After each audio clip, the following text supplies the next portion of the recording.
je sais pas de ton côté à toi, mais moi, quand je lis mon journal, puis quand je lis mes journaux, tu sais, ce matin, je lisais, puis là, il y avait un article de Loïc Tassé que le doc citait régulièrement dans les coups de gueule, puis c'était sur Trump, un cirque destiné aux analphabètes.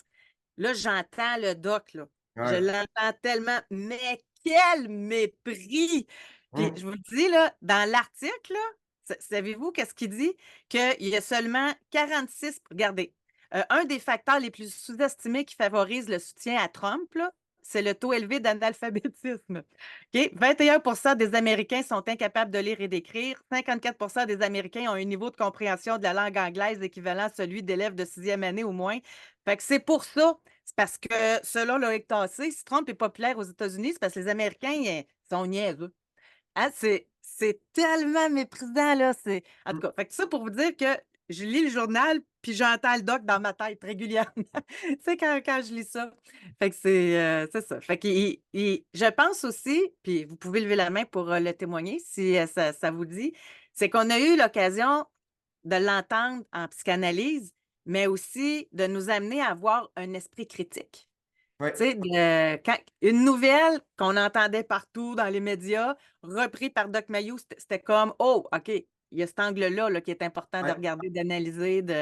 Fait que ça, il va avoir amené cette contribution-là, il amène cette contribution-là encore. Là.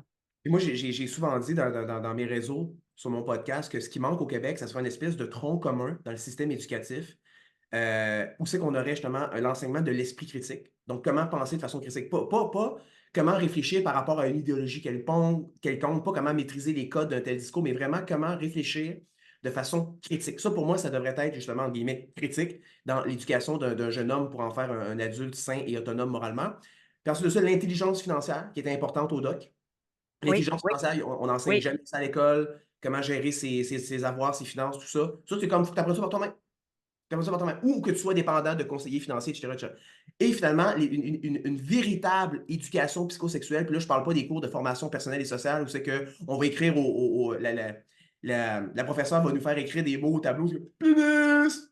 Là, t'en as un qui fait comme, scrotum! Là, tout le monde rit.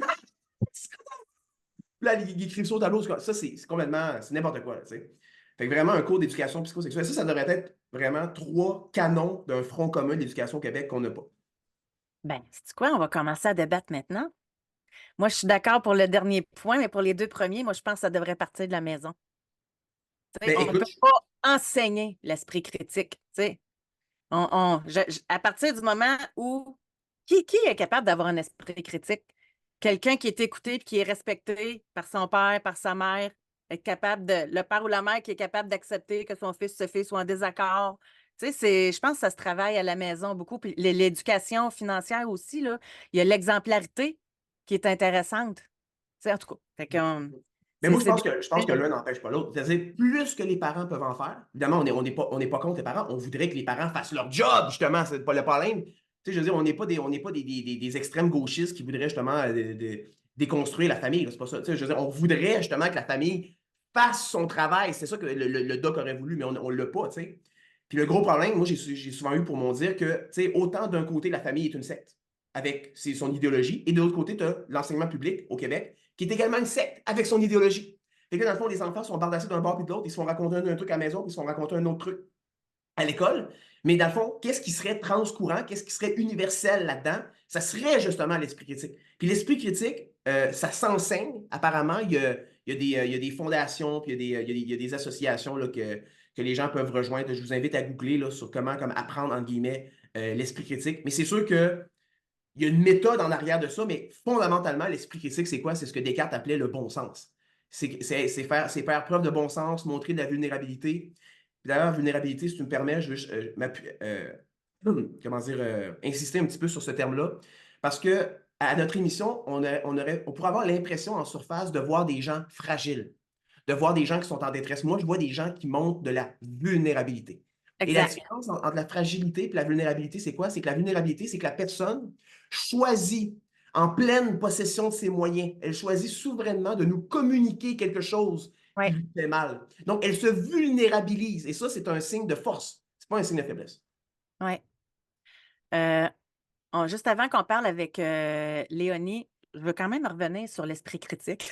Moi, Let's go. j'ai le doc qui parle en moi, mais quelqu'un, une femme ou un homme qui a été écrasé toute son enfance, c'est difficile de lui demander d'avoir un esprit critique. Tu sais, fait que c'est pour ça, ça s'enseigne ou ça vient avec l'épanouissement, la connaissance de soi, l'empowerment.